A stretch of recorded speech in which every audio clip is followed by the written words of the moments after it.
Ladies and gentlemen, yellow, hello. Are we going out online as well? All right.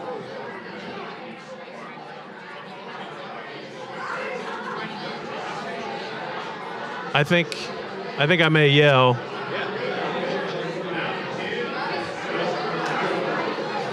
Good evening, everybody. Welcome.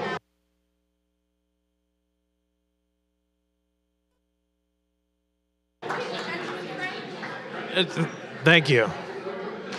Thank you all for coming tonight.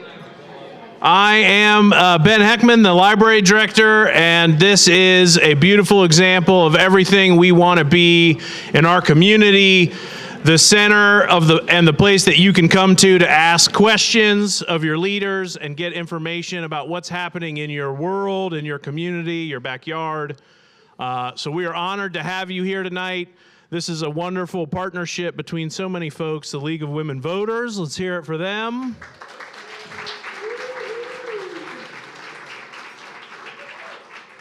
And I want to thank everybody that helped to pull all this together. Sue is our civics librarian. And so this is truly a great evening. This is not the only trivia happening tonight over at the Drexel. I'll be asking questions at 7 o'clock.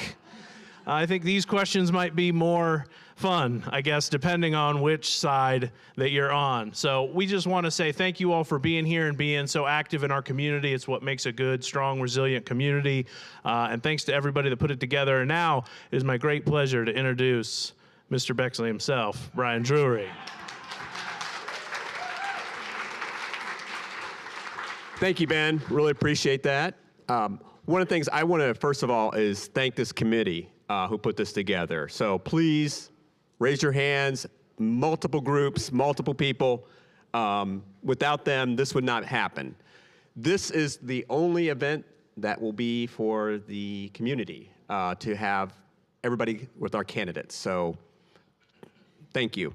What we're going to be doing, the first set is we're going to have our school board candidates, followed by our mayoral candidate, and then city council. So questions, we have, oh, I thought you were needing something. Okay, all right. Please, we ask the audience, if you have questions, put them on your cards. There'll be runners. Where are runners at? Okay, in the back, they will get the questions to our moderators, who I'll introduce shortly. Our timekeepers are right here. We'll be keeping time. We'd love that. Also, the candidates will have opening statements of 90 seconds and then a response time of 60. Our moderators will make certain everybody's clear on that. Also, if you have additional questions, please refrain from asking them out loud, because people will say, hey, that's inappropriate. So with this, I'm going to speed this process along. I have 3 distinguished moderators. They each have great things that are going on. I'm not even going to go into that, but Chris Bonio, David Ingram, and Catherine Kennedy, wave.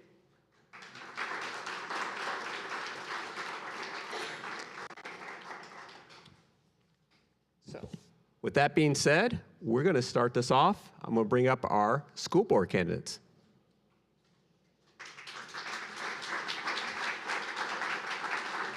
Oh, one last thing. I was told to make certain your cell phones are turned down, which mine is not right now, so I'm going to do that in a second.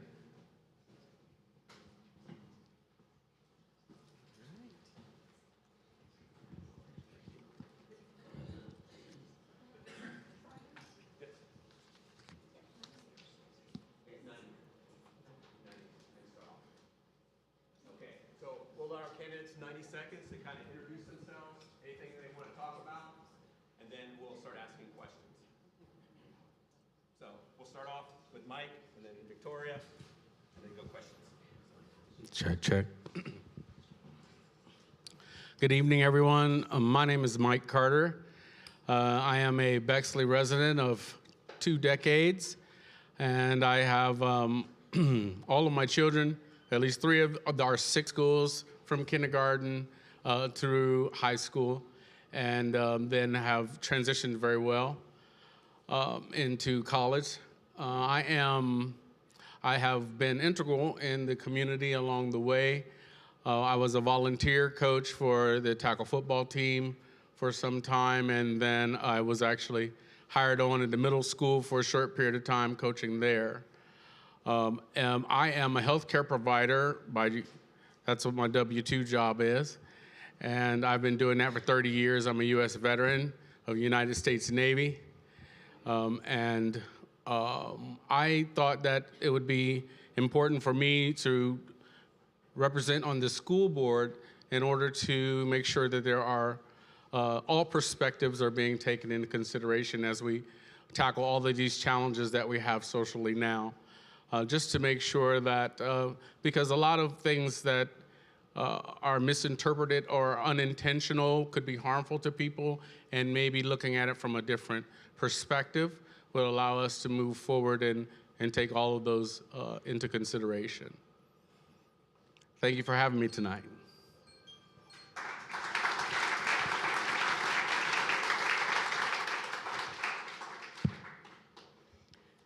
Good evening. I do want to say thank you to all of you for being here, and for those who are watching or will be watching remotely. Thank you to the League of Women Voters, which is an amazing organization that does important nonpartisan work throughout the country and in our community. And thank you to our important guests who are helping us out tonight, and to all the organizations that are represented here tonight. Really appreciate the engagement and the opportunity. I also want to say thank you to Mike for running for school board. I think he understands that it's not, just a simple thing, and I really do appreciate his willingness to serve our community as well. I'm really looking forward to welcoming him onto the board. We are the only 2 candidates, and so, if you guys like it or not, this is this is what you got. We will work together, and I'm really excited about it. I've been on the school board for 4 years. It's been an honor to serve. I'm running again so that I can continue the work that we've been doing. We worked hard on a strategic plan. Many of you were involved in forming and formulating the ideas that are in that strategic plan, and I really am committed to making sure that we do as much as we can to achieve the goals in the next 4 years. So thank you again.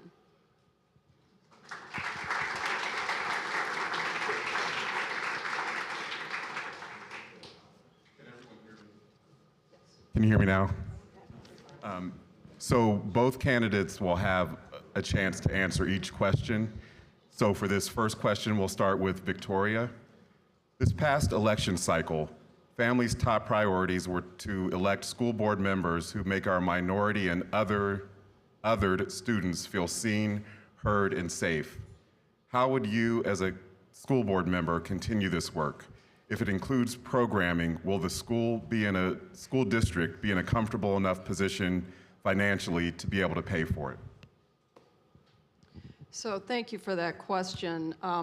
Making sure that our students feel seen, heard, and safe is something that I ran on 4 years ago and am committed to as we go forward. What we have done in our strategic plan to talk about that is to really focus on giving our students agency, giving our students equitable opportunity. So in 2021, our school board passed an equity in education plan. That plan required, we passed a policy that required the preparation of a plan. That plan and our strategic plan lay out a bunch of ways in which we will continue to foster wellness and opportunities for our students. We have taken the costs of that into consideration already after preparing these plans. Our budget includes the cost for meeting those goals. Thank you.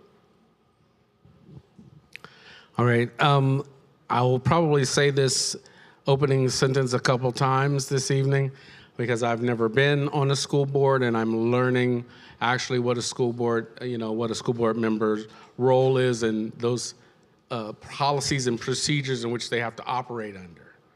But what I would do would be to take a look at where our students are where we fall as statistically as far as other schools and such, as far as our the surveys, the acceptance, how our students feel. And I'd look at other areas or other school districts maybe that are doing better and evaluate what they have and look across and see whether or not there's something we're missing. If we were not missing and if we actually already had implemented things like that, then we would do a deeper dive to see whether or not additional education, maybe workshops or something of that sort would be necessary. Mike, you're up again. So every year, families who feel their children are underserved make the difficult decision to leave the Bexley School District for private schools.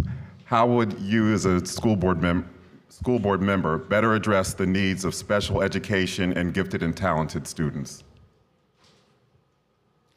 Well, very much like with the first answer that I gave, I would look at whether or not we are performing better or is there room for improvement as a regard in relation to the other schools and what they're utilizing.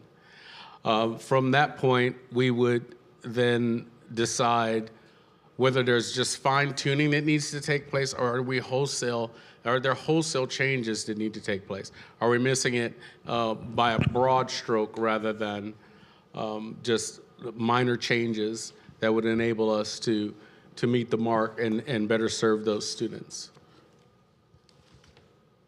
Victoria? Thank you. So we have a wonderful, pretty new director of student services and accessibility, Barb Gentile Green. Her team did an open house a couple weeks ago, and it was a really awesome opportunity to watch that team working together, see how committed they are, how well they work together, and to listen to their plans for continuous improvement on how we meet the needs of our special education students. I had also worked in the gifted area and supported that work. This is the kind of work that is constantly on our minds, and we're never really done with the work. We don't get to the end of the road and say, yep, we've done that. I'm going to talk about our strategic plan regularly. That plan does include input from our partners who do the work in those areas, and we'll be working to achieve those goals.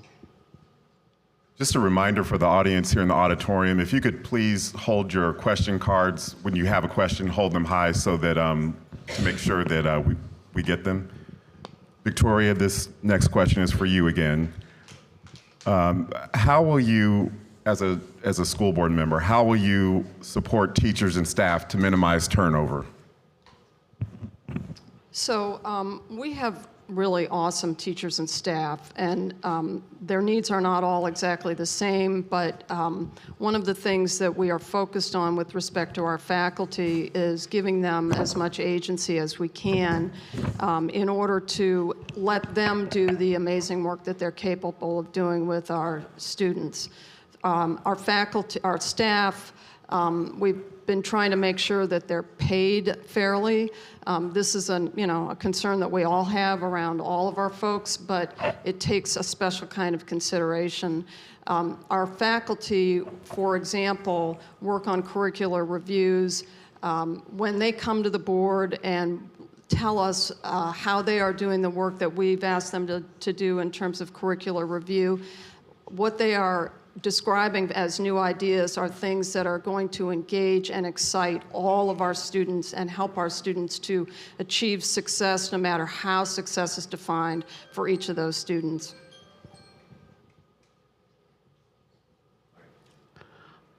I am the son of an educator. My father was an educator, and to his dying day, he swore the worst thing that happened to school systems in the United States was the removal of paddling, because he felt like once the children knew that you can't put the paddle on me, then you spend most of your time with classroom management, at least with the kids that are going to act out.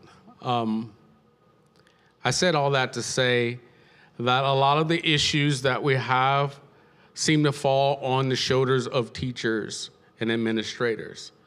A lot of, not necessarily speaking of Bexley specifically, but in a lot of school districts, parents are absentee and they just drop the kids off. It was almost like a daycare for a long period of time, because you never look back once you dropped them off, and whatever happened, happened. That does not, sorry. Yeah, wow. Well, you get another chance to speak. The next question is for you again, Mike. This is a question from the audience. Do you support the 30-year tax increment financing that could be granted to the developer of the Trinity property on Main Street? Okay, I don't know anything about the books or anything like that. I don't know how the money has been spent historically. But as a school board member, I would be looking to make sure that the money is being distributed equitably, you know what I mean? And that we would constantly have audits to make sure that the money is not being channeled strictly to athletics and things of that sort. But as far as that real estate project itself, I can't speak to it because this is the first I'm hearing of it. Victoria. Thank you. So this is something that the school board folks who are there now know more about than everybody in the community may know. We have not yet voted on this, and so I don't, as you guys know, I don't speak for the board. I just, answer the question from my own opinion. I think the Trinity project is an exciting project for Bexley. It will need to be balanced out by affordable housing or low-income housing in other parts of the city. I've asked that there be consideration given to having some affordable housing in that project. I don't know yet whether that will happen. We are concerned about what happens with that project because the TIF, the tax incentive, will take property taxes, and instead of bringing them to the district, our share of a levy, for example, it will defer those, and we won't get that benefit. We use those taxes to support our school. If there are no children coming from there, then it won't matter as much. But those are the questions that we have. Victoria, this next question is for you again. How do we have children, and for Mike eventually, but first for you, how do we have children take accountability for their actions while still providing space for them to grow, learn, and improve? How do we ask children to take accountability for their actions? So taking accountability is something that we all need to do. Taking responsibility, recognizing that our actions have repercussions and that it matters how we behave. That's part of the learning process, and that's something that we all need to do in our community, and we need to do that in our schools. Growth can happen. Learning can happen, but before we get to the reading, writing, and arithmetic part of learning, understanding how bad behavior can affect our students, our colleagues, our other students in our classroom, for example, has an importance that sort of has to come before the learning, because when kids aren't ready mentally to learn, they don't learn. And so we do need to continue to help our students recognize that they take accountability for what they do. Mike?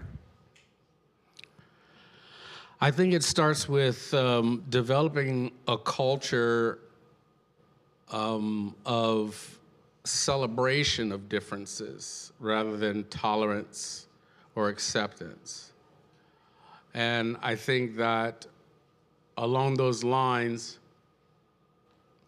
children, if they are submerged in or exposed to understanding the different cultures that exist in the world and within our community early, then it's easier for them to take a defensive posture and stand and face the bully for another child. And I think that, once again, workshops and things of that sort, but also just on a very simple note, we have to sign media behavior things at work. You know, the social media, when you get it, and you get a tablet or something that we sign, and it says, I will not search these illegal sites. We should have children do something similar to that. I will only promote friendliness and, you know, uplifting acts towards other children. Mike, this next question is for you again. How will you be engaged with the levy process as a school board member if you expect another levy to be coming in your first term on the board? Once again, because I haven't been on a school board before and dealt with finances and things of that sort, I'm not sure that I can truly speak to this without just saying, I would like to focus and make a platform of transparency, education of the community. What I took up this, when I made this decision and decided that I was going to run for the school board and began to do my deep dive to find out what the school board actually does and how I would be influential, I realized that they are confined and controlled, and they have policies and procedures that are governed by law. And when you have an emotional event in the community, the people just want it resolved. And so when they see you and nothing has happened and you can't share any of the information because they have HIPAA and things of that sort as well, I think that the community will benefit from knowing that we have taken the steps and we are in the due process is unfolding to resolve these issues. Not that we're just sitting here and waiting on it to go away. So sorry. Victoria.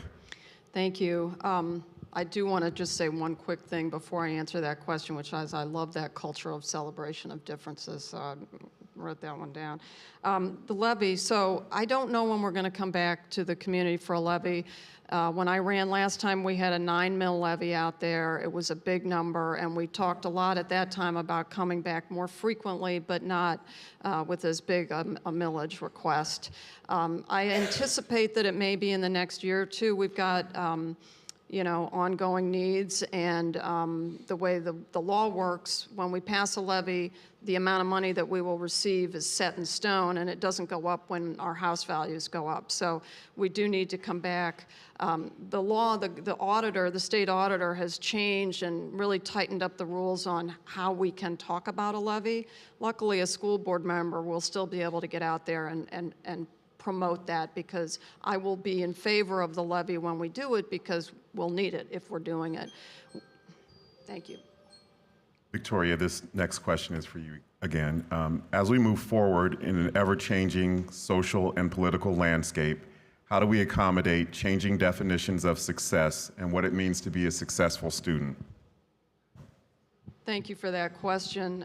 It's really it's something I talked about when I ran the first time, and I feel it much more strongly now. We are an achievement-oriented place, but we do need to have a very broad definition of achievement, and we need to permit various paths to various types of success for our students. We cannot have a one-size-fits-all definition of success, because we are leaving people behind when we do that. Success can be seen in the smallest things, in the, you know, in a playground culture shift, in a joy around a theater production, somebody who's going to not go to college but do something different. I serve on the Ballet Met Board, and 90% of those dancers did not go to college, but they bring incredible joy, and they are expressing themselves in ways that are really important to values. So I'm glad that this is a big part of our strategic plan, and I'm grateful that we are learning to define successes in many ways. Mike? Yes, as a school board member, I would be interested in seeing whether or not we're utilizing all of the available resources to promote and help these children grow, okay? Everyone should not go to college. So the simple success mark should not be this person went to college. Some people need to go to trade schools and they'll make just as much money. You can be successful doing a lot of things, and I'm wondering whether or not we're utilizing all these avenues to tap into the hidden gifts that each child has. Some children should be entrepreneurs, you know what I mean? And so maybe we should have business incubators and internships and things of that sort. Are we doing those things? That's the standpoint I would take, because we have the traditional path taken care of. I'll ask my fellow moderators, was that the last question? Okay, well, thank you both. Thank you.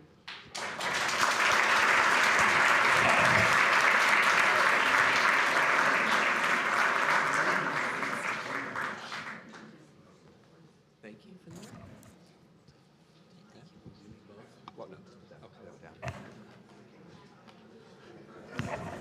I know that not all the questions were asked, but what we're going to do is any other questions that were extra, we will share with both candidates so they have that information. Next up, we will have the current mayor and mayoral candidate, Ben Kessler. Well, I mean, there could be write-ins, I don't know, but he will have a conversation and then do questions and answers, so. Thank you. How much time do I have for my introduction? You got 5 and 5. Give All you right. 5 and 5. Thanks. I know. Got a lot to say, Connie. Good evening. Thank you. Thanks, Brian, for pulling together all the different groups that are here helping facilitate this event. Thank you to those groups. Thank you to our moderators for coming and helping out today, and for our timekeepers. So I'll try to be quick. First off, so what does by the way, sorry, I'm Ben Kessler, mayor of Bexley, and I'm running for mayor. I get asked a lot, what does the mayor do? Mostly by third graders, because they're intuitive and it's a good question to ask. So what does the mayor do? The mayor manages the day-to-day operations of the city, so oversees all the different departments, our police department, service department, rec department, zoning and building, and a variety of other departments throughout the city. Steers the strategic direction of the city, crafts our strategic plan, brings it before council.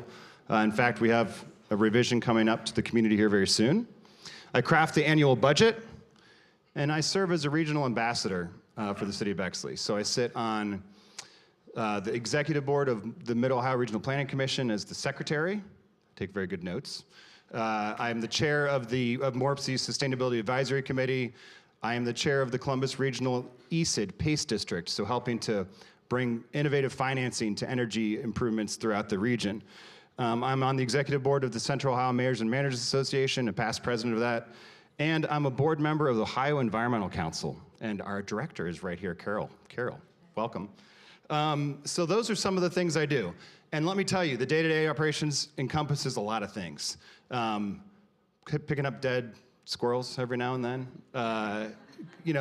making sure that our city's running smoothly, going out at night to check in on emergency happenings, and just trying to help steer our communications. It's a job that keeps me fully occupied, fully invigorated, brings up my blood pressure from time to time, and sometimes brings it down as well. So it's a great job. I love it. I could not ask for a better job. I love serving you. When I have our third graders through City Hall, we do a mock council meeting, and I say, do you know who my boss is? And they run through the governor and the president and city council, and ultimately, no, you are. 14,000 bosses in Bexley. You guys keep me very busy. Thank you. So some examples of some of the things I've been doing over the past 4 years. First off, I care a lot about the safety of the community. And I steered a process to bring a new police chief to the community. It was a public process. Many of you were really involved in it, and I appreciate that. I've helped oversee reforms to our mayor's court, equity-based reforms where we have a public defender provided for all of our defendants.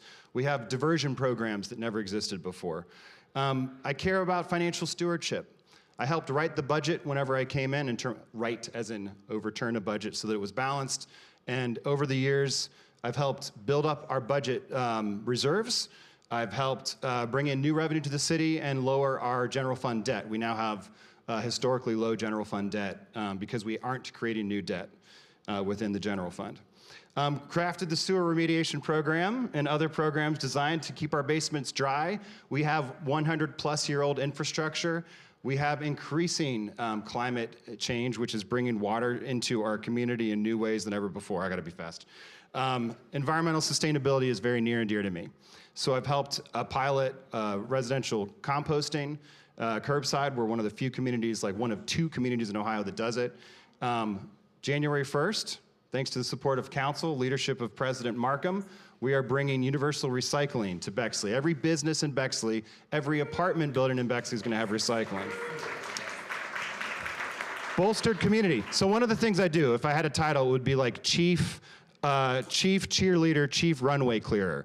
So people come and they say, hey, we should do Jazz in the Park. And I'm like, yes, let's do Jazz in the Park. We should do Brewfest, Porch Fest, Into the Woods Fest, October 4th.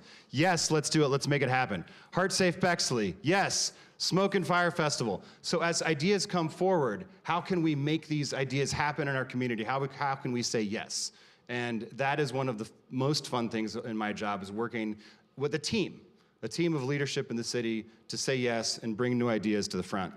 Been really active with Livingston Avenue, crafting a joint plan with the city of Columbus. It is the first of its kind, a plan where one city and another city came together in Central Ohio and agreed on a corridor that they both front onto and how we're gonna improve it. We got a $16 million grant, $16 million grant earlier this year. That's worthy of applause. To see the most ambitious components of that plan happen, and that was in 9 months after it passed. So that's a federal funding. Be patient, it's a 7-year process, but it's going to happen, and I look forward to helping to steer that. That regional collaboration included encouraging North Cassidy redevelopment. I have a whole thing about what I want to do in the next 4 years. Shoot, time's up. Thanks, Connie. I would love to answer some questions, though. So this first question, if you received $1 million grant for the city that you could spend in any way you wanted, what would you do and why? Well, any way I wanted. After tonight, I would build a parking deck above the library parking deck. That's a joke. I feel like that could turn both ways. Well, it's an exercise in reality because I'm thinking about the last 2 major grants we pushed. One of them is to support the pedestrian and bike bridge that we're placing at Schneider Park at Astor. And we're looking for more grant money for that, but we recently received $500,000. And then recently received $500,000 from the Community Foundation for our Year of the Parks program, which includes a new pocket park here at the library on Main Street, the splash pad at Schneider Park, the dog park, the helping with the bridge, the Commonwealth Park improvements, and a whole plethora of other improvements. That's off the cuff, so. Believe it or not, the next question is for you as well, Mayor Kessler. No way. Thanks, Chris. Do you support the 200+ units for the new developers project on Main Street? I'm not going to answer the question you asked in typical politician speak. Do I support the 200+ unit development that's proposed? I support new housing. I think that we need it in our community, and I think we need a diversity of housing options. I 100% support new housing. I think that our overall region is struggling with the housing crunch. It's leading to high skyrocketing housing costs. It's leading to more homelessness than we've ever seen in our region. And if we don't take it seriously and we don't play our part, we are not doing the right thing for our region. So I believe in that. I believe in beautiful architecture. I believe in human scale. I believe that buildings should reflect the values of the communities. They should reflect back to them. And there's something important that anyone in the audience needs to know, is anybody can ask for anything. Somebody could come in and ask for a 20-story, I don't know, indoor skydiving rink. I don't know if that's a thing. You can ask for whatever you want to ask for. It's how we respond to those requests that matters. And I think what we're seeing play out right now is a very thoughtful, deliberate response from our boards as they review the development that was proposed, and I look forward to seeing how it develops further. Here's an opportunity to continue what you were saying in your thanks. introduction. What would you like to do in the next 4 years?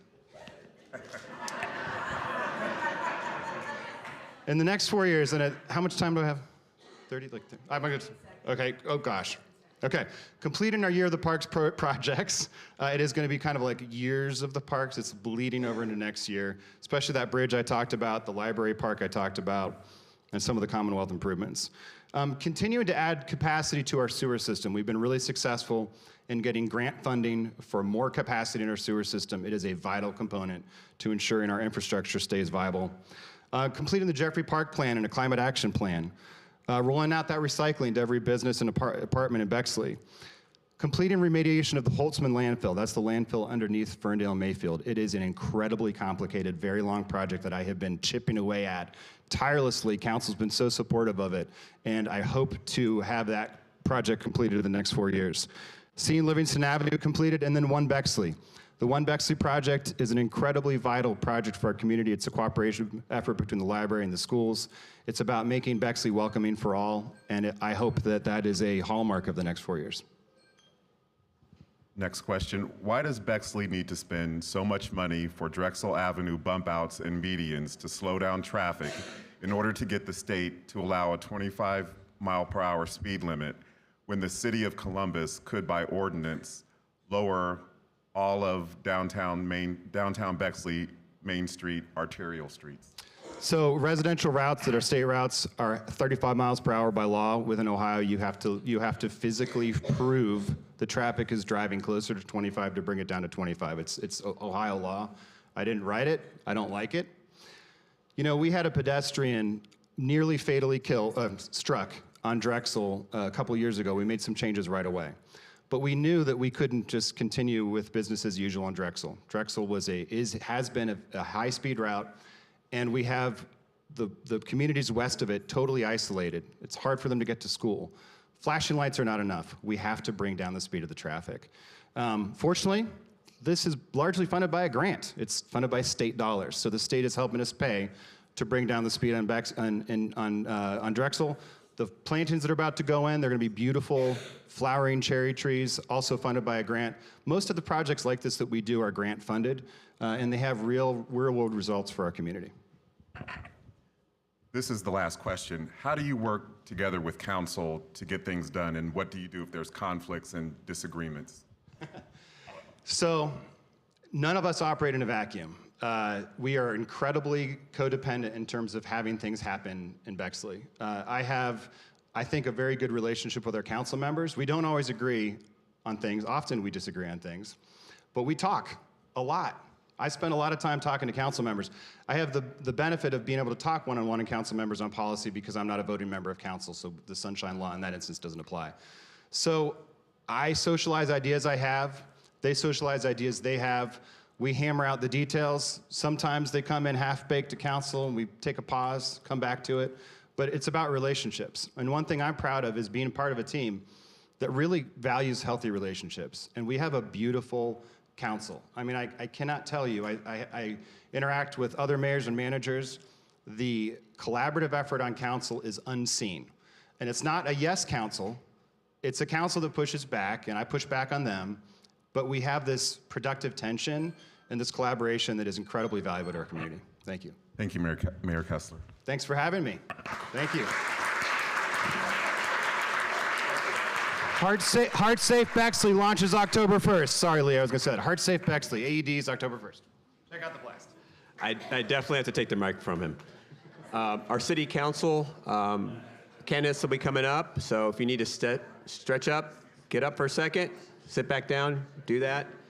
We have candidates, so come on. Don't be shy. Don't be shy.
Okay, we're ready to begin. We're ready to begin. Each council member will have 90 seconds to give an opening statement, and we will start with Alex. Oh, sorry, since Danny has the mic, we'll start with, well, we'll go ahead and start with Alex. Thank you. First off, I want to thank everyone for being here. It's so nice to see the community come out, the moderators, the fellow council that are elected and hopefully elected. This is a great opportunity for us to talk about Bexley. I'm Alex Silverman, a native of Columbus. I grew up in Berwick, graduated from Eastmoor, and now reside in Bexley. Like many others, my wife and I chose to move here for the great schools, safe streets, and vibrant neighbors. Professionally, I've been in the food industry for my whole life, working restaurants, business operations, and now I do project management and restaurant design. One of the things I want to focus on is enhancing and building businesses in Bexley. I hear a lot talk about getting retail and commerce to come here. Mexican restaurants come up a lot, breakfast spots. I think it's really important that we have people that want to reach out and build the economy that we desire, working with developers, working with the city and the residents to find those projects and attract the businesses. I'm also a servant leader. I'm a community builder and organizer. A lot of my time for the past few years is with the Celebrations and Events Committee and the Heritage Events for Bexley to bring people together. I think through shared dialogue and community engagement, we can accomplish a lot of things. And when we come together and we experience these events and these shared experiences, it connects us. And I want to continue those projects. I think One Bexley Initiative is a great fund that we're going to create to open up the opportunities to be more inclusive and lead the space in Bexley to show Columbus how we can build out. Thank you. Are we going this way? Yeah, well, Jess, you're next. Hi, I'm Jess Sod, and I appreciate everyone being here tonight. We've got a great mixed collection of people who showed up tonight.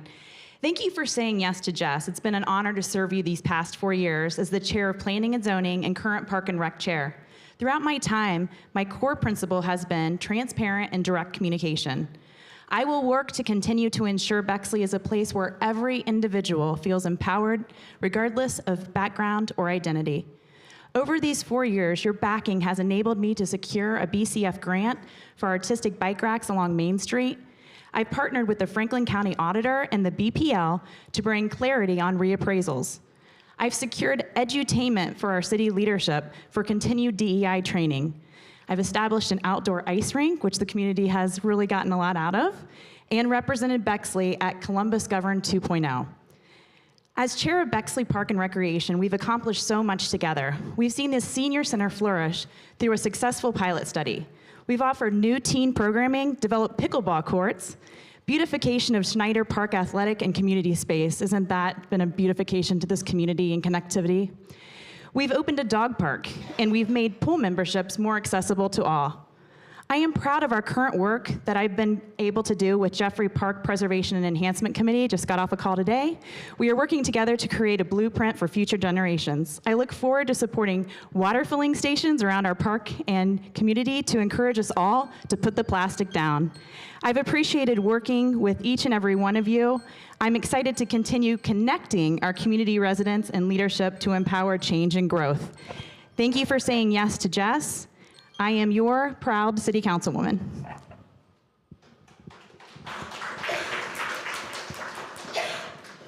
Thank you, and thanks to everyone who's made this event possible tonight. So a little bit about me. I'm a former biology instructor at Ohio State University. Now I teach and advise political science students at Ohio State. I've been a city council member here in Bexley for 8 years, and I'm the current council president. You know, being a teacher has taught me to be a good listener and to embrace learning new things. Our council right now is the most diverse council in city history, and it's also a really hard-working group. Together, we've produced amazing results for the city. Simply put, things are getting better and better in Bexley. Things like the city's first senior center, Jeffrey Mansion expansion, improved infrastructure and roadways, new soccer fields and a dog park at Ferndale Mayfield, a resolution against anti-Semitism, keeping trash fees affordable while adding services like food composting and expanding that recycling into our apartment buildings. We have a new police chief who focuses on equity and community policing as well. I'm endorsed by a variety of city leaders. You can read their endorsements on the campaign literature we've brought. I've got a prop. Yeah, go look at it back there. Getting those endorsements is gratifying for me because these people have had a chance to look at me close up over the last few years. I've sat on every committee and board in the city almost, and that experience is really valuable. I like doing this job, and my leadership, experience, and common sense approach to city government are needed for 4 more years. Thank you.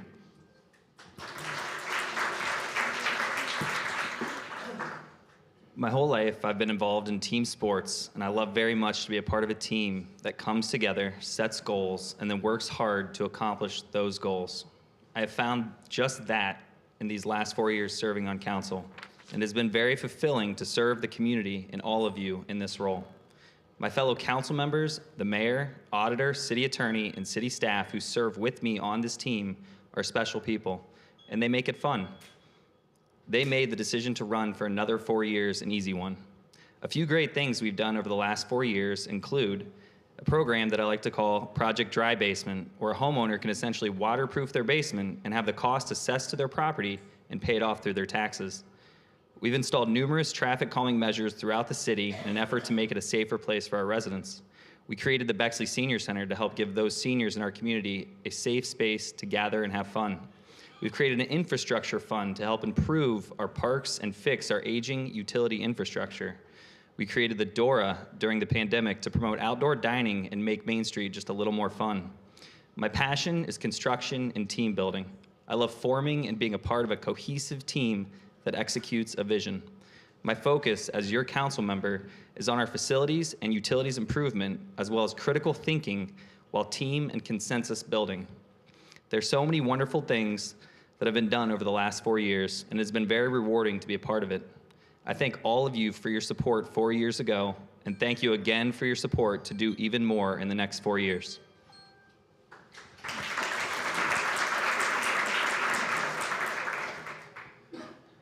Good evening, I'm Danny Hurley. First, just thank you to our host, thank you to the planning committee, the moderators, and all of you for being here. I'm a political professional, and I'd love to see people coming out and taking part in local elections, so thank you. I live on North Remington with my wife, Rafi, and our 2 children, both of them attend the JCC. We also have 2 rescue dogs and 2 cats, so it's a very, very full and a very furry house. We moved here in 2018. I'm from the Dayton area originally, but my wife was raised here. So professionally, I'm a lobbyist. I have the privilege of serving for the past decade as a lobbyist at the Ohio State House. I have the privilege of representing a number of diverse clients, public and private sector, nonprofit and charitable groups. Because of that experience, I am very comfortable sitting in marathon committee hearings and council meetings, researching difficult topics, writing statute, writing city ordinances. So I come at this with, I think, a really strong resume. Of all the clients I have, I'm very proud to represent groups like the American Academy of Pediatrics and Akron Children's Hospital and Big Brothers Big Sisters, because these clients have allowed me to advocate for vulnerable populations. This includes minority mothers and babies and issues with infant mortality, issues around transgender youth and children with mental illness. It really has allowed me to take on really powerful issues that not only affect me personally, but match my political ideology. As a council member, my priorities are going to be refreshing our economic and community development initiatives, continuing the important work on diversity, equity, inclusion in Bexley, working to streamline city services, and tackling some infrastructure issues. So thank you very much.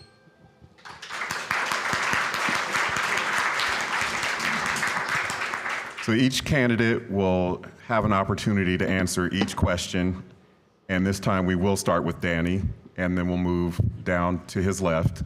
And if any candidate needs me to repeat the question, just let me know. So the first question is, every candidate has advertised a robust platform with ambitious goals. Given council's primary role as a legislative body, please provide an example of how you plan to achieve your platform through legislation. That's a great question. Yes, we all have laid out, I think, a really robust policy. I've noticed in talking to the other candidates that we probably agree on more than we disagree on, and I think we all have a strong commitment to collaboration. Professionally, this is what I do for a living, developing policy, building consensus, working with stakeholders, and delivering results. So that's that professional skill set is something I would bring to the table. I think as Matt said, this city council and this city is run very well. I'm really excited to be living here and hope to be part of the team. So I would rely a lot on my professional experience, I think, to bring those results. Thanks for the question. We're very fortunate to have a fiscally, I'd say, conservative city administration and city leadership. I plan to continue to go after OPWC funds in order to help facilitate the repair and placement of our water and sewer lines, like we're doing on Drexel. So we had the question about the Drexel medians earlier. A lot of people don't realize that yes, the Drexel medians happened, but we did them in combination with replacing all the sanitary and water mains on Drexel, which saved a boatload of money. We're doing another project, I think on South Cassingham and Roosevelt coming up next year that we just approved at this last council meeting. So my plan is to leverage state and federal funds and continue to go after those things, and also continue to have a healthy general reserve fund that we can go do things like Year of the Parks with and other fun stuff. Thanks. So legislating is sometimes really hard and long work. The mayor mentioned the expanded recycling that we just enacted here recently, and that's something that it started working when I started on council several years ago. And I think it's putting in the time and effort to do these things thoughtfully, especially in a place like Bexley where things really need to be done right.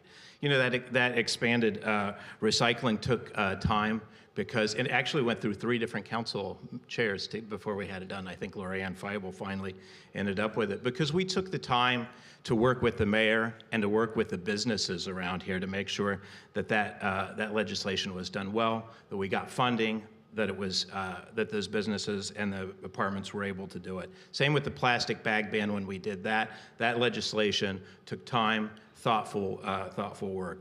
The other thing here with City Council, we're legislators, we balance the budget. We balance the budget every year of the 8 years that I've been there, and we'll continue to do that, make sure things are done thoughtfully, make sure that they're funded.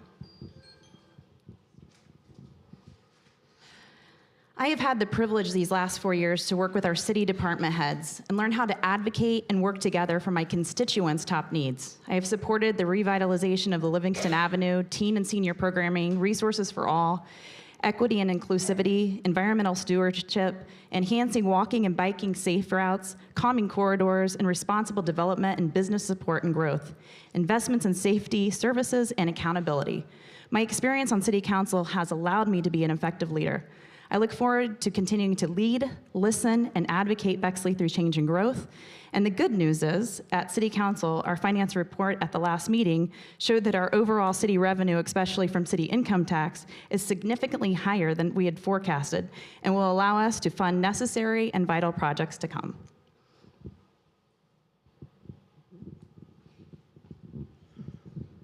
I believe our, I believe our main role in council is to be good stewards of the city's finances, to have a solid relationship with the executive administration and the auditor, and be able to prioritize projects that we can sustain into the future. As spoken, our budget is healthy. We have a solid revenue, and we have a rainy day fund and balances to do projects.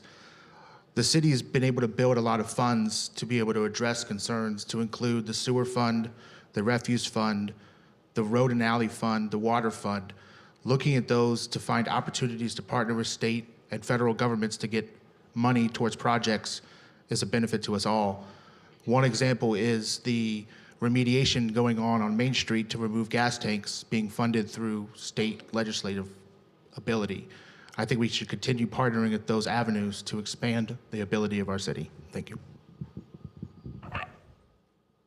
This next question, we will actually start with Jess and move down to her right. And this is kind of a complex question, so if anyone needs me to repeat it, just let me know. How should we use laws to promote project oversight and financial development incentives aligned with city priorities with a focus on environmental sustainability and affordability while preserving local character. Could you repeat that question? Sure.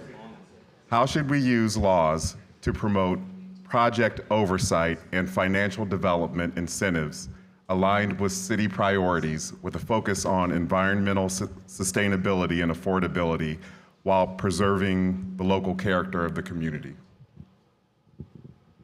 I think I'm going to take this question and go after the fact that we, as council who are currently serving, had the opportunity to make sure that we hired and invested in a sustainability coordinator who gets the opportunity to oversee and make sure that we have projects and funding and state funding opportunities when those initiatives are there to be a good steward with our different programming. And so I think that investment and investing in that environmental sustainability coordinator was definitely, all of us were willing and able to want to do that, and it's been 2 years in the running, and that has served the city well on a lot of initiatives that we've taken part in and done for our community. So thanks. Affordable housing, as the mayor said, affordable housing remains one of the city's biggest, most important focuses. Bexley is a very desirable place to live. We've got great schools, a family-friendly community, but it's landlocked and it's become very expensive for young families to make their start here. So we've got developers, we've got a lot of developers that are eager to build here in Bexley. As city council, our role really is to make sure that we make good choices and keep quality, experienced people on those zoning commissions and those architectural reviews to make sure sensible, attractive projects are built. And they're built with adequate parking and infrastructure that serves the city as well as those projects. I'll continue to work to provide sensible tax incentives to make sure that some of those housing options are affordable for teachers, police officers, and other working class professionals, because we all benefit when we have a community that brings in groups of vibrant, diverse people. Thank you. Chris, can you repeat the question one more time Sure. for me? I want to make sure I answer it properly. Sure. How should we use laws to promote project oversight and financial development incentives aligned with city priorities with a focus on environmental sustainability and affordability while preserving the local character of the community? That's a great question. Well, first we have, and a lot of residents may not know this, we have the TIRC, the Tax Incentive Review Council, that reviews all of the tax incentives every year. Mayor brings it to council. We make sure all the tax incentives that are being provided to all the businesses, that they're keeping up their end of the bargain. Second, I'm current committee chair of BZAP and ARB, and I could not be prouder to be working with those groups of individuals. The mayor brings council his candidates, and then we confirm them in. We have such a great group right now, and they're very thoughtful, they're very deliberate, and they demand a lot. Nobody's just gonna come into our city and put up something that they don't approve. That's about all I have on that. Thank you. In my professional life, I've actually worked a lot on legislation to create different tax incentive programs. I've actually also reviewed state incentive packages. So I think there is a lot of opportunity both through legislation and through that oversight process to drive the community's priorities. Most recently, in the state budget, we passed an affordable housing tax credit. So I think as you're thinking about incentive packages, you really want to set those priorities. So if the priority is affordable housing or environmental sustainability, I think that's very important. You do need to collaborate, though, with developers to make sure that those incentives properly align with market conditions and realities. For example, Bexley does offer a property tax payment for affordable housing, but if that is not the appropriate incentive to incentivize affordable housing, then we need to go and find new ways to do that. But that's something I have a lot of experience on, and I think legislatively we can do a lot to promote that in Bexley. Alex? I think one of the things that we can focus on is defending the laws that we have currently. I know that the small plastic ban in Bexley has been well received. And I think we can look at other initiatives that we work on, like the curbside collection program and the tree commission infilling of the city trees, making sure that those are being funded and addressed. In regards to housing, we can look at moving to more mandatory inclusionary housing and working with developers that want to bring in affordable units when they develop. I think it's important that our TIFs and our Main Street guidelines align with the values of what the community wants. And we need to make sure that the developers understand that we want the community to feel a part of us, and that they need to understand that and work and align with the community to bring those projects to us. Thank you. So this time we will start with Troy and then move down to his right and then come back to Alex and Jess. So Troy, now you all touched on this in your opening statements, but can you kind of elaborate on how you've been involved in Bexley, for those of you who are on council outside of your council roles, and how does your involvement in Bexley help you understand what the priorities should be for council? I need a microphone. Go ahead and say that again one more time for me. So you touched, all of you touched on this in your opening statement, but how have you been involved in Bexley outside of council, and how does your involvement in the community help you understand what council's priorities should be? Yeah, you know what? I'm glad you asked that, because that's one of the things that I love about this job. You know, I said I work as an educator, and I talk to a lot of young people at Ohio State. When I'm here in Bexley, you know, my sign says I'm everybody's neighbor, which is kind of a joke and kind of not, because actually I've lived in 4 different houses here in Bexley in 4 different neighborhoods.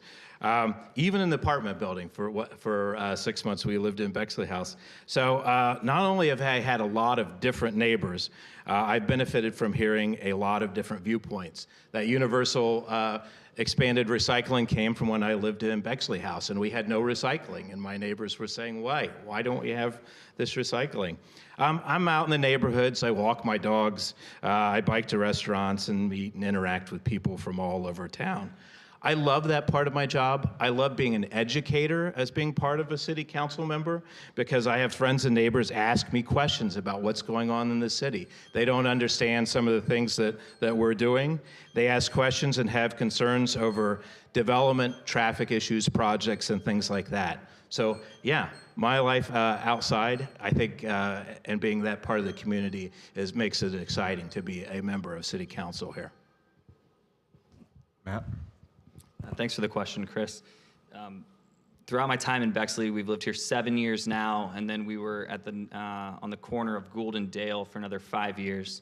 It's been a real joy to get involved in the community, whether coaching, flag football or basketball through the Parks and Rec, being heavily involved at St. Catherine.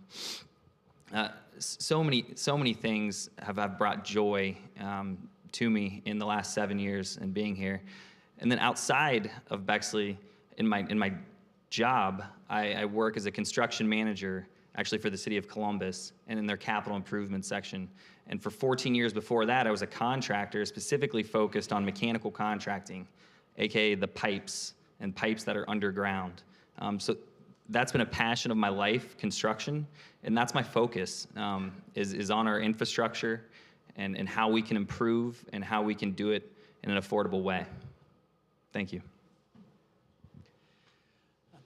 So since arriving in Bexley in 2018, because of my professional interests, I looked for opportunities to get involved politically. I helped out on Bexley Issue 12, which was the street levy campaign.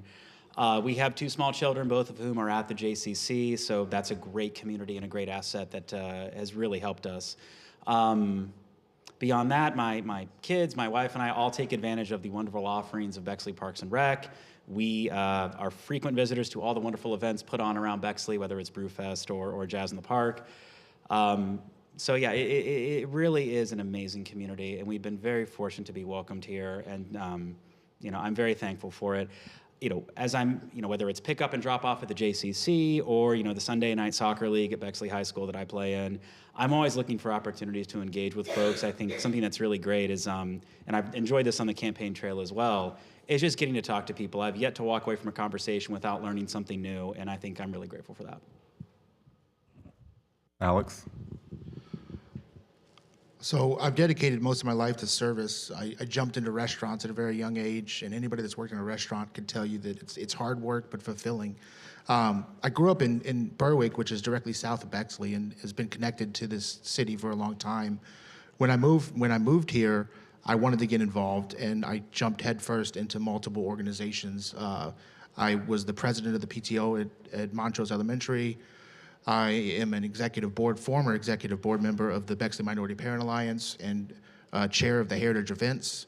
I joined the Bexley Citizens Police Academy when Chief Lewis was hired to help facilitate his transition into Bexley, and we've been part of an initiative that's launching in October for heart safety and AED implementation. I've joined the Bexley Celebrations Events Committee 3 years ago to align my community building goals with the city, introduced a new festival to Schneider Park 2 years ago, and continue to try to look at opportunities to connect shared experiences with the residents and build a better Bexley.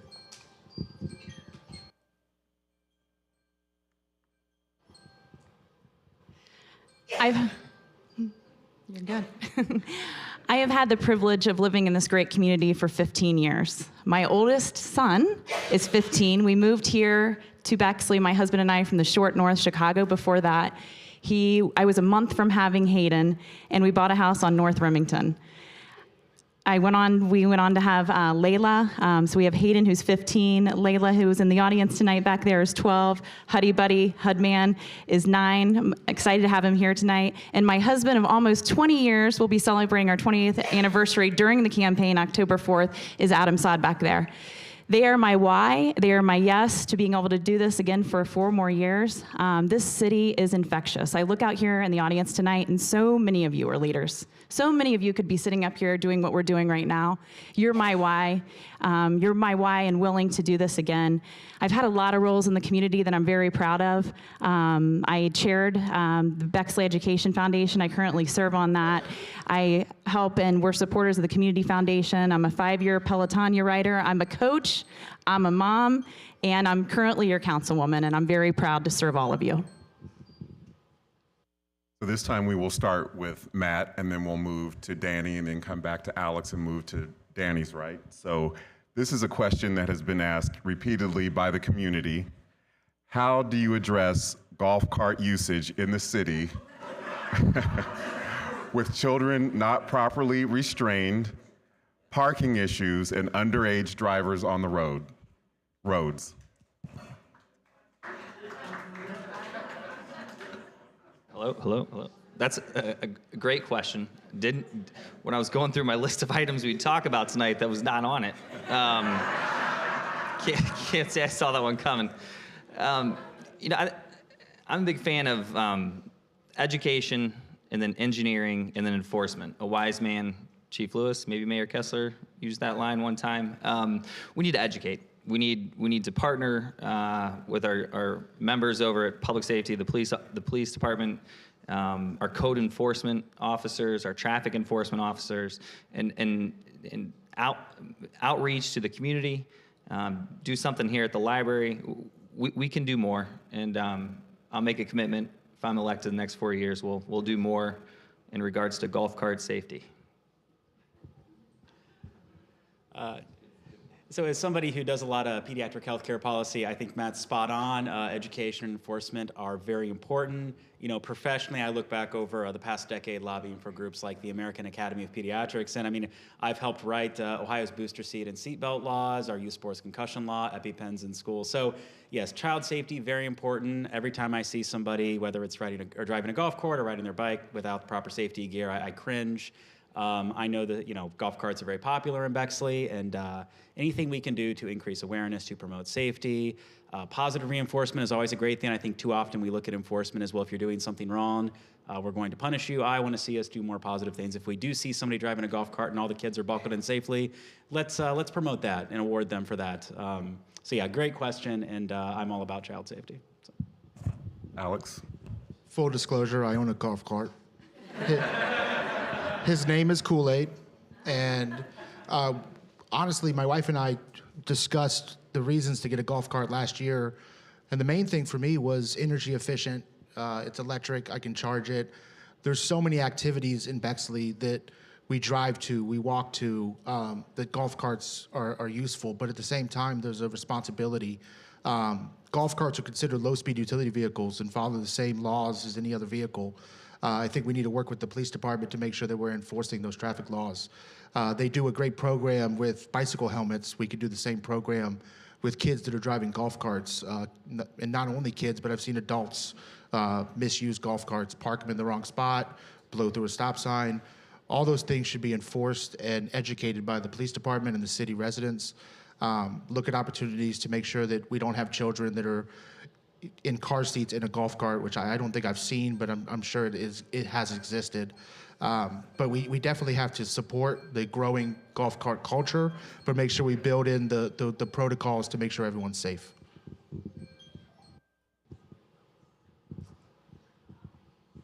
I'm going to also lead with education, and those who have served with me on council know I'm a rule follower, so I'm also a golf cart owner. I know a lot about golf carts, did a lot of research before we purchased ours during the pandemic.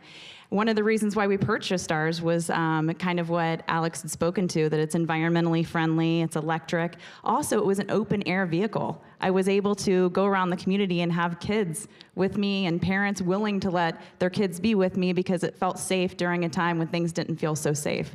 So I'm a big proponent of those golf carts taking off in the community. I may or may not have had something to do with it, but it's time to get a good education out there. I'm happy and willing to work with our Bexley Police Department and our city to re-educate the community on maybe what they don't know. I will say that it does help a ton with parking and spacing, and I feel like the golf carts do kind of slow down some of the traffic in the community. Golf carts in this community should be capped at 25 miles an hour, so they're considered low-speed vehicles, and they should be registered, and I will commit to continuing to make sure we have a better educated community on golf carts, as I am a part of the golf cart community. We will start with Danny again, and then move to his left. Oh, I'm sorry. I'm going to insist on being able to answer this question. Because I also operate a golf cart, but I do it on the golf course while I'm playing golf. So listen, the golf carts are obviously pretty popular here in Bexley. They're an environmentally friendly way to travel, and they're fun, but they have risks, obviously, as well. But listen, we have existing laws and ordinances that cover golf cart usage. They have to be operated by a licensed driver, not kids. Kids shouldn't be operating golf carts. There have to be a seat belt for each occupant, child restraint seats as well if children are in the golf cart. You have to have proof of insurance. You have to obey traffic laws and must operate them responsibly. So please stop at stop signs, watch for pedestrians, watch for other cars.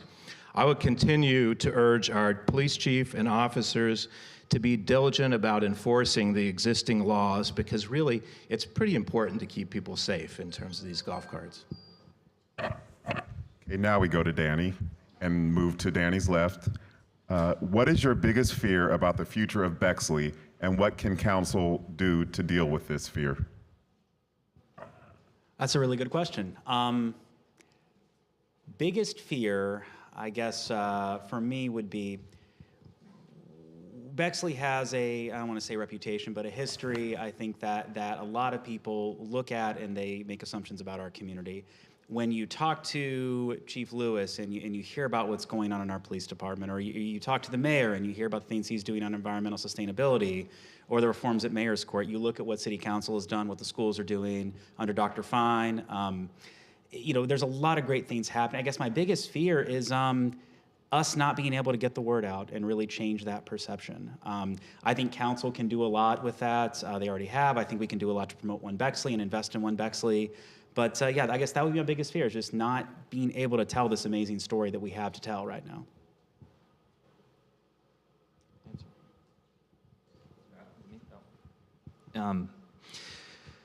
My biggest fear is that we don't have a progressive, engaged city administration and city leadership that values residents' input, that encourages resident participation, that takes care of our city finances.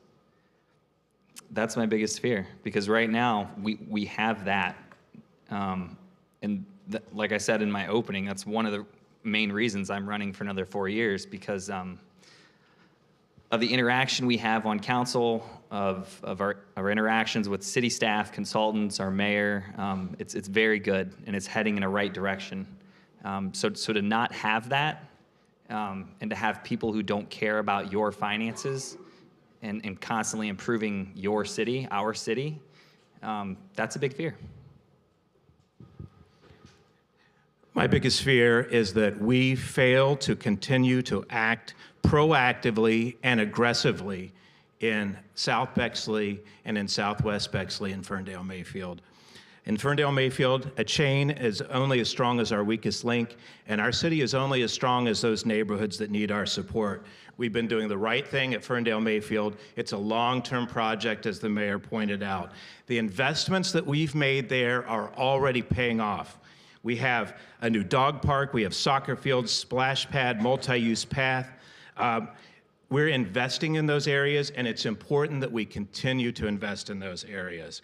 We seek sensible development as we clean up those areas, adding housing, and I think you'll be amazed if we stay the course to look and see that area in 10 years. The same with Livingston Avenue. That Livingston Avenue, if we continue to follow those plans and invest and work there, can be a gateway between Bexley and Berwick that you'll be just as proud of the other areas in Bexley as well.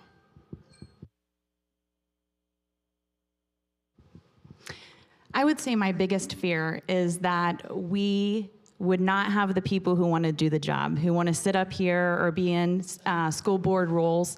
I recently had that conversation with friends and my kids that my job here as a leader is to make you all proud. That when you see Jess Sod on the streets or you see her in council chambers, that you're proud of the work that I'm doing, that you know that you can trust the work that I'm doing, that I'm working hard and being diligent to get the job done for each and every one of you.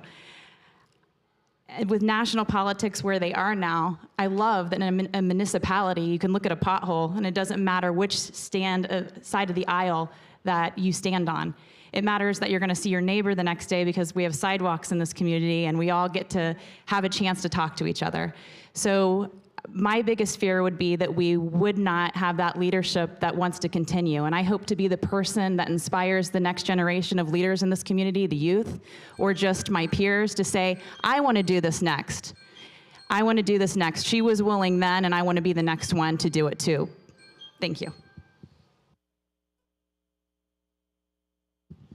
My biggest fear is staying relevant. I want to mirror what Troy said about the Southwest Corridor and looking at innovative policies and programs that attract strong business and diverse residents, embracing change and updating our strategic and land use plans to embrace the future.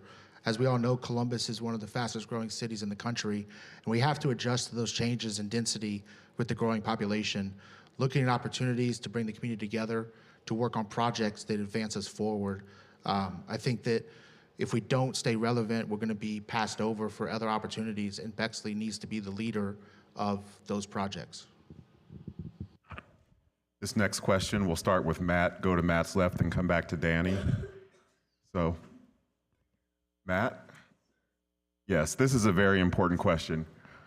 This is a question from the audience. I'm concerned about gun violence. Every day there seems to be gun violence getting closer and closer to Bexley's borders. How are you partnering with surrounding communities to prevent this? It's a great and relevant question. Today I did watch Governor DeWine, Mayor Ginther on their press conference regarding the Gun Crime Intelligence Center that they're instituting in the city of Columbus.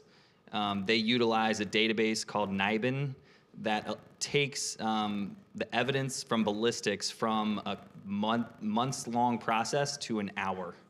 And it allows detectives to go out into the communities and track these guns down. I would work with the safety chair and our Chief Lewis to try to see if we can be a part of that program. I think it's a great program, and it's really going to help law enforcement because statistically, the police see time and time again the same guns being utilized in the same crimes. So if we can get to it sooner, and we can partner with Columbus, and Chief Lewis is amazing at partnering. He outreaches to all of us in the community, to surrounding cities, and I have confidence in him that he'll get on board with that.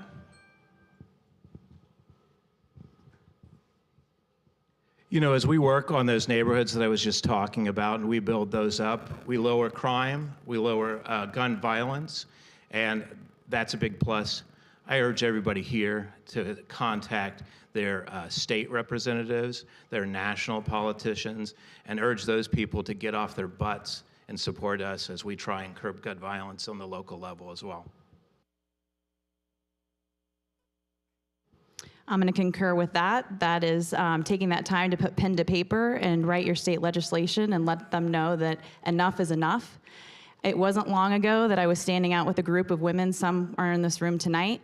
We had T-shirts on, and we were, you know, our biggest concern at that time was what was happening in schools across the country. And it's unique that as, you know, a year goes by or two, and then the pandemic, and we come out of it, that you know, it's something that we need to continue to address, and enough is enough. We have an amazing chief, and just like Matt and Troy spoke to, working with our city council member who works directly with the police and making sure that we continue to have those conversations and make them relevant.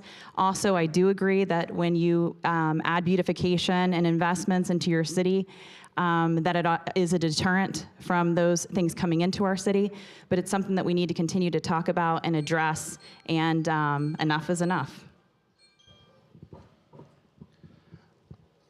First off, I'm in agreement with everybody so far. I think we all can agree that gun violence is a concern, safety. As a father of two, I want to make sure that we have a safe community. One of the main things about the current gun violence is the fact that it's youth-driven. I think working with the police department, I know Chief Lewis has expressed interest in developing youth programs, not only in Bexley, but also partnering with Whitehall and Columbus and other surrounding neighborhoods to really have an outreach and build on the networks we can to supply the information and the safe space for those youth to engage in productive behavior. I think community policing and neighborhood watches are really healthy. The best neighborhoods have neighbors that are diligent and report crime and look out for each other, and I think we can continue to enhance that. And hopefully we can work on some laws that can increase background checks and reduce those guns on the streets and, you know, lessen gun violence overall.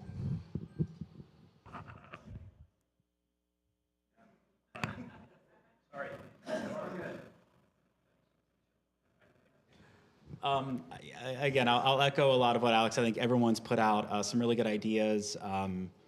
You know, certainly, yes, please reach out to your state legislators and your members of Congress. However, I can tell you, being in Bexley, State Representative Dontavius Gerald, State Senator Herschel Craig, and Congresswoman Joyce Beatty are definitely on the right side of this issue. Can't say the same for some of the other folks, but you know, in my professional life, I've actually worked a lot on gun policy at the State House, whether it's trying to promote safe storage laws and grant programs for that, addressing universal background checks, red flag laws. So I definitely have an understanding of the difficulty when you're dealing with these issues. The other thing I would maybe just caution everyone on, and the City of Columbus is going through this now, is, you know, the state legislature has been very aggressive about preempting local ordinances, and there actually, I believe, is an ongoing lawsuit over City of Columbus ordinances related to gun violence that were challenged in court. So, you know, we really need to do everything we can and find that art of the possible, but it's a really tough issue, and I think a lot of good ideas have been raised today. This next question, we'll start with Troy to make up for me almost skipping him last time. Then we'll move to Troy's left and then come back to Danny and Matt. What do you want to do to encourage development on North Cassidy, and how do you see this playing a major role in the future of Bexley? Go ahead and say it for me one more time. What do you want to do to encourage development on North Cassidy, and how do you see this playing a major role in the future of Bexley? North Cassidy is also an amazing corridor, underutilized here in Bexley. I think we have a lot of interest from developers, a lot of interest in developing some things there, especially the things that the community would enjoy, restaurants. We have the senior center there, so we've already invested a little time and energy into that spot as well. That's the corridor that goes to the airport from Bexley. It's a very popular route. We've worked with the city of Columbus over the past few years to make that route safer for cars and pedestrians, as well as those bicyclists that go through there as well. I think most of that work that we do in Bexley is to guide and encourage the proper kind of development there, and just build up that infrastructure that makes those projects worthwhile for developers to do. Thank you. Which way am I going? Yes. I love this question. That has been a part of my platform since I ran 4 years ago. I would love to see more continued development and investments in the the Cassidy corridor. There's a lot to be done there. This past weekend, just right across, right outside of Bexley, there was an amazing, huge Bloom Festival of women-owned businesses and a lot of foot traffic and women out there. I think there was probably like 15 different women, non-storefront owners and operators. And it was a beautiful thing done with our Bexley Chamber of Commerce. I don't know where Brian is out here, but I loved that connectivity. And I envisioned bringing that even more in down the street, you know, having that at the senior center parking space and doing more with it because it was so well received. And that connectivity I want for, you know, North Bexley, for all of us, but for all of us to go up to the North Bexley corridor and have a reason to shop and be together, and that walkability and bikeability concept, I just felt it, and it felt really good. So I look forward to continuing to support those efforts.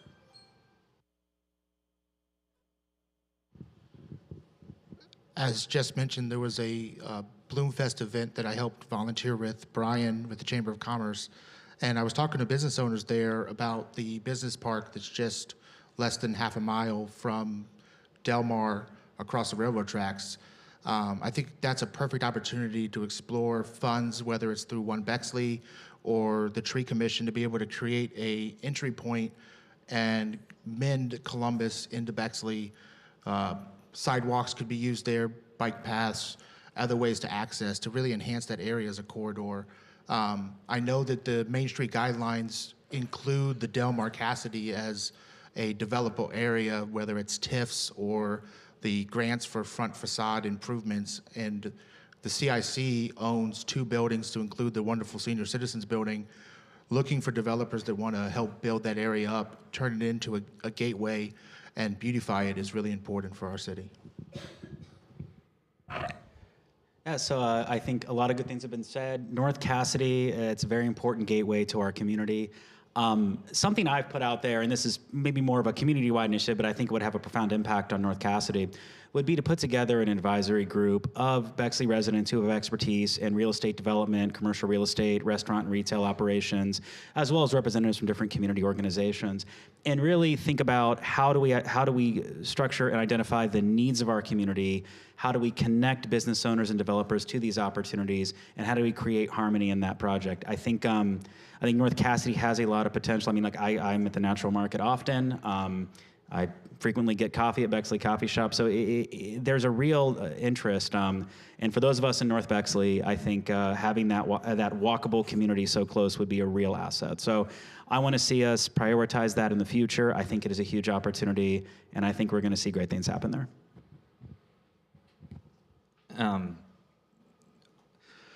I love this question.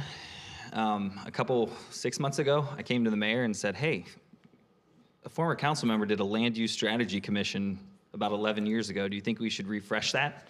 And he said, good idea. Why don't you co-chair it with me? And I said, wait a minute. But we've struck up the Land Use Strategy Commission 2.0. We have an amazing group of volunteers in the real estate world, in the sustainability world, in the world of law, the world of architecture, the world of land development, and we're currently in that process right now. My hope is that you elect me for another 4 years so I can finish that process as co-chair of that Land Use Strategy Commission. And we will be looking at all of the areas of Bexley, but also the North Cassidy area. Also, I'm not sure if it's totally public, but I know the city of Columbus is looking at that area to dump a lot of money into Fifth and Cassidy and hopefully redevelop that whole corner, which will be perfect if we can kind of time it up properly with them. So, thank you. We have time for one more question, so we'll start with Jess, go to Alex, and then go to Danny, and move to Danny's left after that. No, it's not, unfortunately. Bear with me. Yeah. How will you address the inequities and division felt by families in Bexley?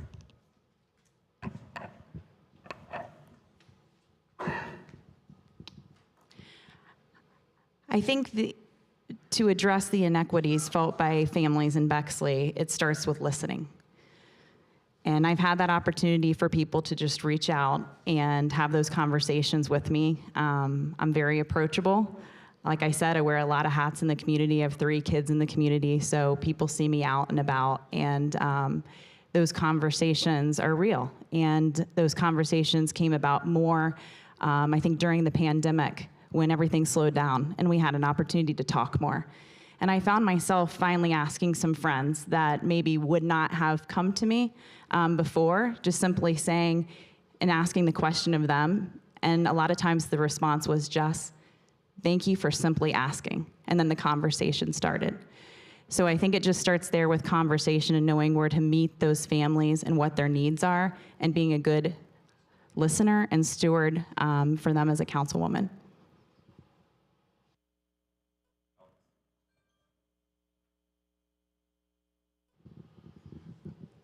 Thank you for the question. I think this is critical. I think One Bexley initiative, when it was talked about a year ago, really kind of shaped around this conversation as we brought in the advocacy groups to really question how do you increase diversity, how do you fund the changes that impact those residents. I think one of the main things is conversation and shared experiences, finding ways to communicate. I know when I was doing the festival down in Schneider Park, I was talking to the residents down there and I asked them if they got the blast email, and they looked at me like they had no idea what I was talking about. And it makes you think about the way people perceive information, the way that they get involved in the community. We need to have outreach to those areas, to those residents, to make them feel part of Bexley. We got voted the #1 schools in the state of Ohio, and I know residents that live in Bexley that don't send their kids here, not because of private schools, but because they're told not to. So we need to make sure that we're outreaching to everybody to tell them the amazing things Bexley has, and make sure that we're funding that and doing the inclusionary work to attract them. Danny? Could you repeat the question just quickly? How will you address the inequities and division felt by families in Bexley? I want to build upon what Jess said about listening. I think listening, acknowledging, accepting, and really committing ourselves as as the white people on the stage here to working with the Black community and other communities to address inequity. We've had to come face to face, both in our community, in our city, in our state, and nationally, with I think some really hard truths about our history and about what is going on currently. As a council member, I'm fully committed to listening, to working with those groups. I am not one that's going to question or challenge you on what you're telling me the problems are. I'm someone that wants to hear you and work very aggressively to find a solution. On all issues related to equity and diversity and inclusion, my approach has always been, or I guess the thing I say a lot is, we have to stop thinking about this in that sort of finish line mentality. These issues are ongoing. They're going to evolve. Inequity is something that sort of pops up in many different ways, in many different forms, and we have to have almost a lifetime commitment to stamping it out. A couple years ago, I had the honor of serving on the DEI committee with a few council members, and it was really eye-opening. We came up with a lot of good ideas. We put together a diversity, equity, inclusion strategic plan that we adopted as council. But I look at our strategic plan a year and a half later, and there's still items out there that are unchecked. There's still things that are not done that I look forward to in the next 4 years to keep working on those things. We're making strides. We have a mayor's court where you can pay off fines through community service, and it's an income-based fine system. We have a thoughtful and progressive council and city administration when it comes to addressing inequities, but we need to check off a few more of those boxes on our strategic plan over these next 4 years. Thank you.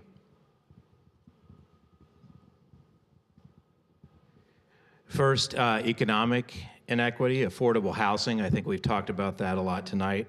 Second of all, community policing. We need to continue to recruit police officers from our community, train them well, encourage them to create creative programs in our community. That community should know the names of its police officers. It should be vested into those programs as well. And finally, community building as a whole.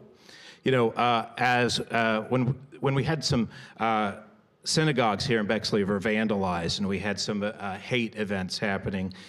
Stacy Grossman, I see back there, talked to me about making a public statement. We did more than that. I worked with Jen Robinson, who's out there, and we wrote a resolution 1222 condemning anti-Semitism, and we took a strong stand as a city. After we did this, 3 other cities in Ohio passed similar resolutions and cited us as their model. Bexley has issued a welcoming ordinance. We have 0 tolerance for hate, 0 tolerance officially. And we need to preserve and can protect that type of environment here in our community. Thank you all for all of your thoughtful answers.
Sorry. My name is Sue Shipe-Giles, and I'm the civics librarian here at Bexley Public Library. And I want to thank everyone here, too, for coming and for taking part in this Bexley Candidates Night and all the organizations that helped us to make this possible. We do have a number of wonderful, interesting programs coming up at the library. You can pick up a fall program guide in the back of the room. A couple of things, though, that are happening in the very near future. This Friday, on September 22nd, from 6 to 8 p.m. in our Bexley parking lot, you can join the City of Bexley, Bexley Minority Parent Alliance, and Culture People U for the Latinx and Hispanic Heritage Festival. There's going to be salsa dancing, Spanish food, all types of wonderful activities for the whole family. And also on Wednesday, September 27th at 6:30 p.m., here in the auditorium of the library, we're having the Intel on Intel presented by Betsy Goldstein. So again, you can come to these events or you can check out our program guide, and I'm sure that you will find all kinds of great activities for you and your whole family here at the library. Thank you very much.